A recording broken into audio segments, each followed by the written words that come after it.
Admiral Chuichi Nagumo stood on the bridge of the aircraft carrier Akagi, watching the Pacific horizon blur into the pre-dawn darkness.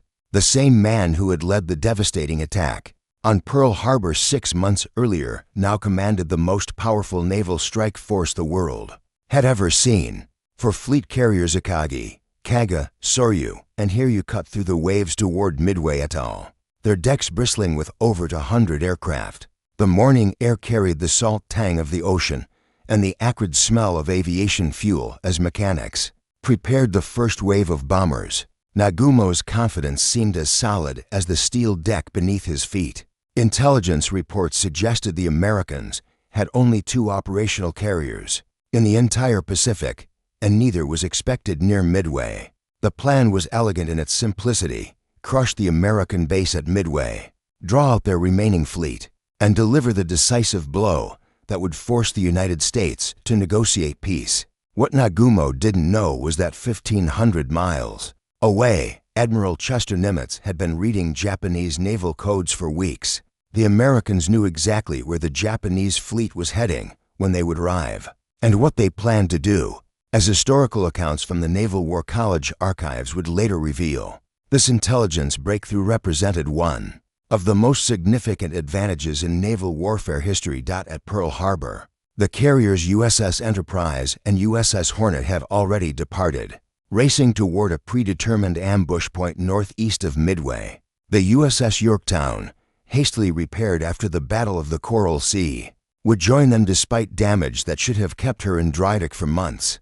The American fleet was outnumbered, outgunned, and operating with hastily trained pilots, but they possessed something more valuable than firepower. They knew exactly where their enemy would be. As the Japanese fleet approached Midway under cover of darkness, the trap was already closing. American codebreakers had given their Navy the ultimate weapon: perfect intelligence. The stage was set for a battle that would determine the fate of the Pacific War. The first gray light of dawn began to pierce the horizon as Nagumo's carriers turned into the wind. Flight deck crews moved with practiced efficiency, spotting aircraft for the initial strike on Midway. The admiral checked his watch zero for 30 hours. In 2 hours, his bombers would reduce the American base to rubble, and by evening, the Pacific would belong to the Empire of Japan. But as the sun climbed higher, painting the ocean in shades of gold and crimson, the first American reconnaissance planes were already airborne. From Midway, their radio operators preparing to send the message that would change everything. The hunters were about to become the hunted, and the fragile Japanese strategy dependent on surprise and overwhelming force was about to shatter like glass against the rock of American determination and superior intelligence. Lieutenant Tomonaga Joichi led 108 Japanese aircraft toward Midway. As the sun climbed above the Pacific, below him, the 4 carriers of the Kido Butai turned into the wind, their flight decks empty but ready to receive the returning strike force. The formation was perfect: 36 Nakajima B-5 N-Kate bombers, 36 Aichi D-3 Aval dive bombers, and 36 Mitsubishi A-6 M0 fighters.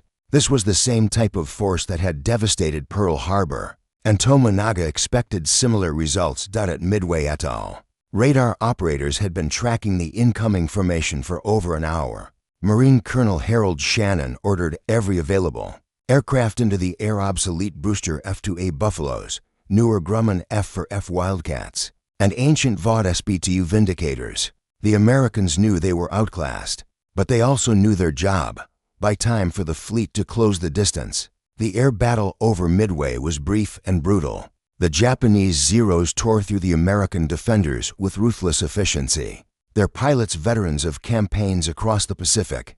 Marine Major Floyd Parks led Marine Fighting Squadron to 21 in a desperate charge against the incoming bombers, but his Buffalo fighters were no match for the superior Japanese aircraft. Within minutes, 15 American fighters had been shot down, their pilots either dead or struggling in the ocean below. Tomonaga's bombers reached their targets and began their attack runs. The airfield erupted in fountains of dirt and flame as bombs struck hangars, fuel dumps, and the runway itself. The seaplane hangar vanished in a massive explosion that sent debris flying across the lagoon. Anti-aircraft fire rose from every gun position on the island, creating a web of tracer rounds and exploding shells. But the Japanese pilots pressed their attacks with characteristic determination. As referenced in Samuel Eliot Morrison's comprehensive naval history, the damage to Midway's facilities was severe, but not crippling. The runway remained operational, and crucially, the fuel storage tanks survived intact. More importantly, the American radar installation continued to function, providing vital intelligence about Japanese movements. Tominaga circled the burning base and made a critical decision. The damage was significant, but not complete. A second strike would be necessary to render Midway completely inoperable. He radioed back to Admiral Nagumo. Second attack necessary to complete destruction of enemy base. This message would prove to be the first crack in the Japanese battle plan. Nagumo had kept half his aircraft in reserve, armed with torpedoes and armor-piercing bombs for use against any American ships that might appear. Now faced with the need for a second strike on Midway, he ordered the reserve aircraft to be rearmed with high-explosive bombs, suitable for attacking land targets. As Japanese deck crews began the laborious process of moving aircraft, switching weapons, and refueling planes, American scout planes were already broadcasting the location of the enemy fleet. At 0530 hours, Ensign Jack Reed flying APBY Catalina reported enemy carriers bearing 320 degrees, distance 150 miles. The Japanese had found Midway, but the Americans had found the Japanese fleet. The race was now on to see who could strike first, and Admiral Nagumo's decision to rearm his reserve aircraft had just given the Americans a precious window of opportunity. Admiral Raymond Spruance stood in the flag plot of the USS Enterprise, studying the tactical display with the intensity of a chess master examining a crucial position. The Japanese fleet had been located, but the distance was extreme 175 miles. Launching now would put his aircraft at the very edge of their combat radius, with barely enough fuel to return. Wait too long, and the Japanese would recover their Midway strike force and be ready with a full deck of fighters. Launch the attack, Spruance ordered at 0700 hours. It was a calculated gamble that would either win the battle or doom his task force. On the flight deck of the Enterprise, Lieutenant Commander Wade McCluskey prepared to lead Bombing Squadron 6 into combat. His Douglas SBD Dauntless dive bombers were loaded with 1,000-pound bombs, and his pilots knew they were flying into the teeth of the most powerful naval force in the world.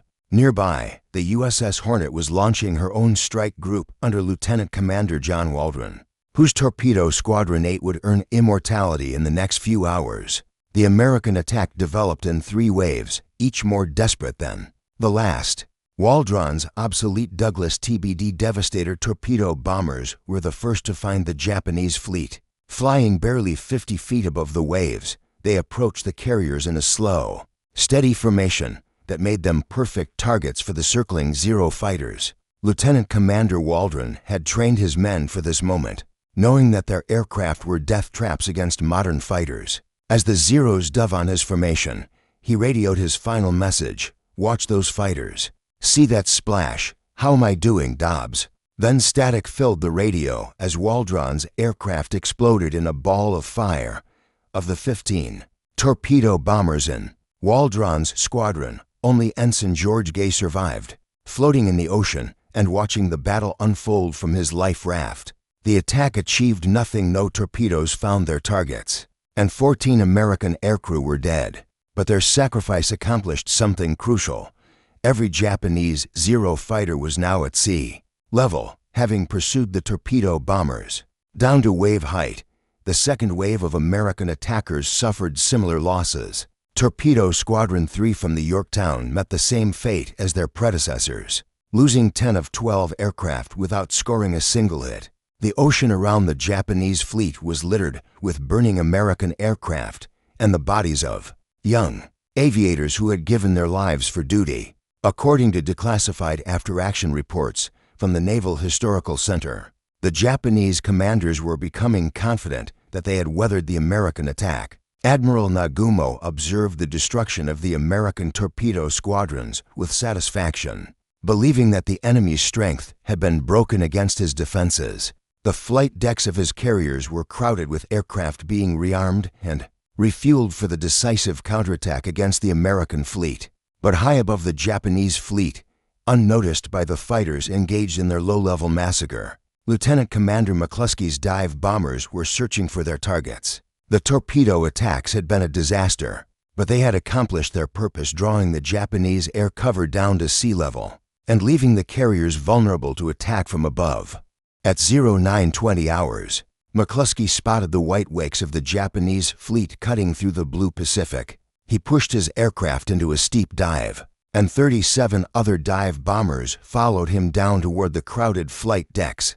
Below, the sky above the Japanese fleet had been empty for precious minutes, the Zero fighters still climbing back to altitude after their slaughter of the American torpedo squadrons. On the flight deck of the Akagi, Admiral Nagumo's staff officers were discussing the timing of their counterattack. When the first American dive bomber appeared directly overhead, Lieutenant Commander Wade McCluskey had found his target, the Akagi's flight deck was packed with aircraft spotted for takeoff, their fuel tanks topped off, and their bomb bays loaded with high explosives. It was a perfect target if he could hit it.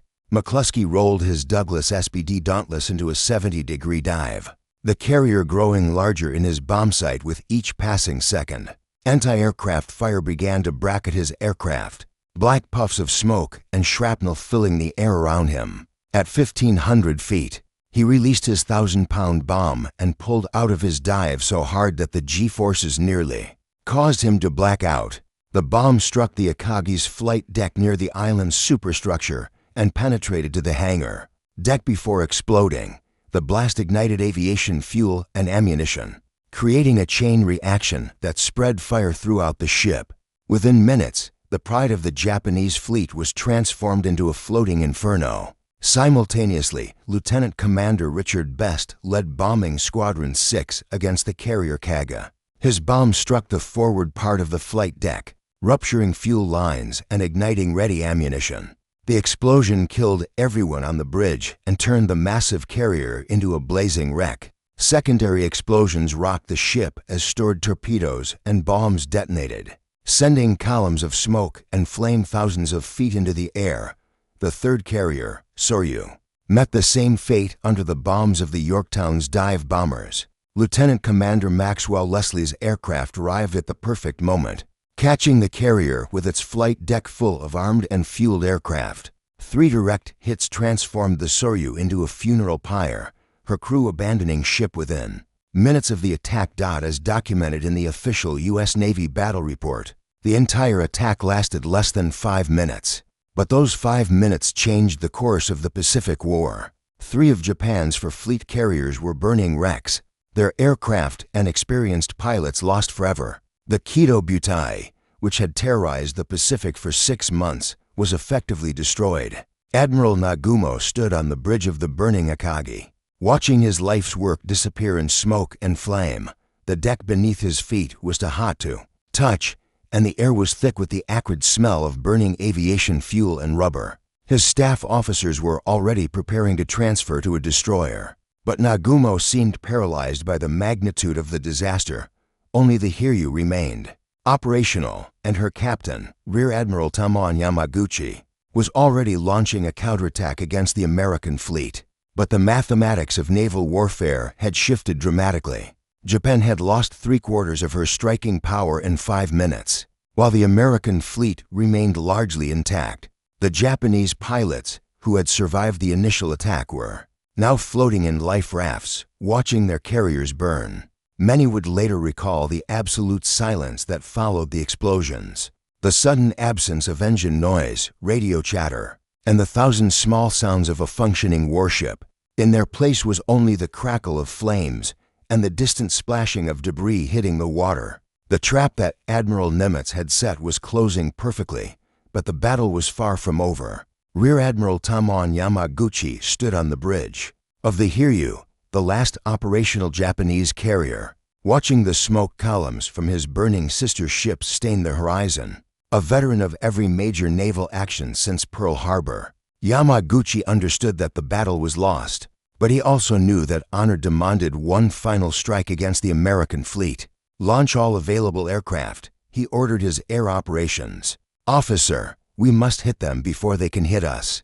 The Hiryu's flight deck came alive with desperate activity. 18 Aichi D-3 Avel dive bombers and 6 Mitsubishi A-6M0 fighters comprised the hastily assembled strike force, a pitiful remnant compared to the massive formations that had attacked Pearl Harbor. But these were veteran pilots, survivors of months of combat, and they knew this might be their last mission. Lieutenant Michio Kobayashi led the formation toward the American fleet, following the reciprocal bearing from the earlier American attack. The irony wasn't lost on him. He was using the same navigation technique that had allowed the Americans to find and destroy his own carriers. At 150 miles distance, he spotted the distinctive silhouette of an American carrier. The USS Yorktown was recovering her returning dive bombers when the Japanese strike appeared on the radar screens. Admiral Frank Jack Fletcher, commanding Task Force 17 from the Yorktown's bridge, immediately ordered his remaining fighters to intercept. The Grumman F-4F Wildcats climbed to meet the threat, their pilots grimly determined to protect their ship. The air battle was fierce but brief. The Japanese pilots, facing their final mission, pressed their attacks with suicidal determination.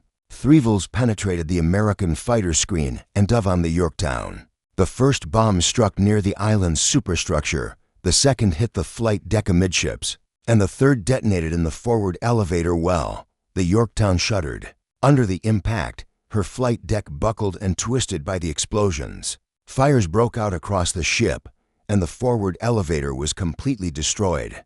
But the damage control teams, trained in the hard school of Pacific combat, immediately began fighting the fires and patching the holes.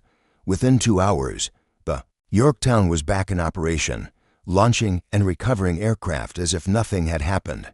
As referenced in the memoirs of Admiral Fletcher, the resilience of American damage control procedures proved crucial to the battle's outcome. While Japanese carriers burned uncontrollably once hit, American ships were designed to absorb punishment and continue fighting. But Yamaguchi wasn't finished. At 2:30 in the afternoon, he launched his final strike. 10 Nakajima B-5 Nkate torpedo bombers and 6 Zero fighters. This time, the target was the same, the wounded Yorktown, now operating alone after Fletcher transferred his flag to a cruiser. The second Japanese attack found the Yorktown with her damage control teams still working to repair the morning's damage. Lieutenant Commander Joichi Tomonaga, who had led the first strike on Midway, was now flying a torpedo bomber with a damaged fuel tank. He knew he wouldn't survive the mission, but he pressed his attack with the fatalism of a samurai. The torpedoes struck the Yorktown on her port side, flooding her engine rooms and causing her to list heavily to port. This time, the damage was too severe to repair quickly. Captain Elliot Buckmaster ordered the ship abandoned, and the crew began the heartbreaking process of leaving their ship to die. The Yorktown's loss was a severe blow to the American fleet, but it was also Yamaguchi's final card. The Hiryu had no more aircraft, no more pilots, and no more hope. As the sun began to set over the Pacific, the last Japanese carrier was as helpless as her 3 burning sisters. The setting sun painted the Pacific in shades of gold and crimson, as Enterprise and Hornet turned into the wind for the final attack of the day. Admiral Spruance had waited patiently for this moment, allowing his pilots to rest and rearm while the Japanese exhausted themselves in their desperate counterattacks. Now, with the Hiryu located and vulnerable, it was time to complete the destruction of the Kido Butai.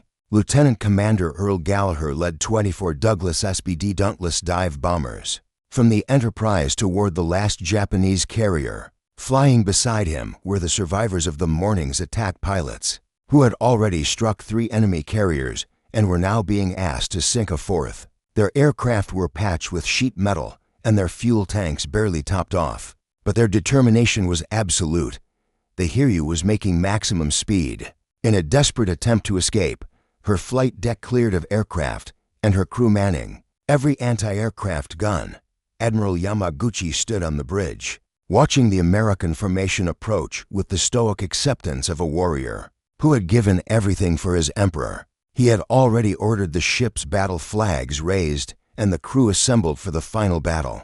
At 6,000 feet, Gallagher pushed his dive bomber into its attack run. The Hiryu's anti-aircraft fire was intense, but poorly coordinated too. Many of her experienced gunners had been lost with the other carriers. The first bomb struck the flight deck near the forward elevator, penetrating to the hangar deck and igniting aviation fuel stored below. The second bomb hit amidships, destroying the island's superstructure and killing most of the bridge crew. The third bomb detonated in the engine room, flooding the compartment and bringing the carrier to a dead stop. Within minutes, the Hiryu was as helpless as her three sister ships, her flight deck twisted and her hull settling by the bow. Admiral Yamaguchi refused to leave his ship, according to survivors' accounts collected by the Japanese Naval Historical Center. He remained on the bridge as the carrier burned, composing a final message to the Emperor. At 0 to 10 hours on June 5th, the Hiryu capsized and sank, taking Yamaguchi and 700 of her crew to the bottom of the Pacific. The destruction of the four carriers represented more than just the loss of ships, it was the death of Japanese naval aviation. Over 300 aircraft had been destroyed, but more importantly, the irreplaceable pilots who had trained for years and fought since Pearl Harbor were gone forever. Japan's ability to conduct offensive operations in the Pacific had been shattered in a single day. As dawn broke on June 5th, the surviving Japanese ships began their retreat toward home. Admiral Yamamoto, commanding the operation from his battleship, 300 miles away, ordered the withdrawal after receiving reports of the disaster. The plan to destroy the American fleet and capture Midway had become a desperate attempt. To save what remained of the combined fleet, the Americans had won the most decisive naval victory in their history, but the cost had been significant. The Yorktown was sinking, and over 100 American aircrew were dead or missing. Yet the strategic balance of the Pacific had shifted permanently. Japan would never again possess the naval strength to threaten Hawaii or the American West. Coast in the waters around Midway. Life rafts dotted the ocean as survivors from both sides waited for rescue. The battle was over, but its consequences would echo through the remainder of the war. The morning sun of June 5th revealed the full scope of the disaster that had befallen the Imperial Japanese Navy, where once for mighty carriers had ruled. The Pacific, now only oil slicks and scattered debris marked their graves. Admiral Yamamoto stood on the bridge of his flagship Yamato, reading the damage reports with the expression of a man watching his life's work crumble. For fleet carriers destroyed, over 300 aircraft lost, more than 3,000 skilled. Naval aviators and crew members dead or missing. The Kido Butai, which had seemed invincible just 48 hours earlier, had been wiped from the face of the earth. The mathematical reality was inescapable. Japan had lost her offensive capability in the Pacific. Captain Kuroshima, Yamamoto's chief of staff, approached with the final casualty reports. "Admiral, we must inform Tokyo of the situation." Yamamoto nodded slowly, knowing that this message would mark the beginning of the end for Japanese ambitions in the Pacific. The plan to force America into a negotiated peace had died with the carriers. On the American side, Admiral Nimitz was already calculating the strategic implications of the victory. The Japanese had lost for carriers, the Americans had lost one. More importantly, the Japanese had lost their trained pilots, men who had taken years to develop and could not be quickly replaced. American pilot training programs were already producing hundreds of new aviators monthly, but Japan's smaller population and industrial base could not match that output.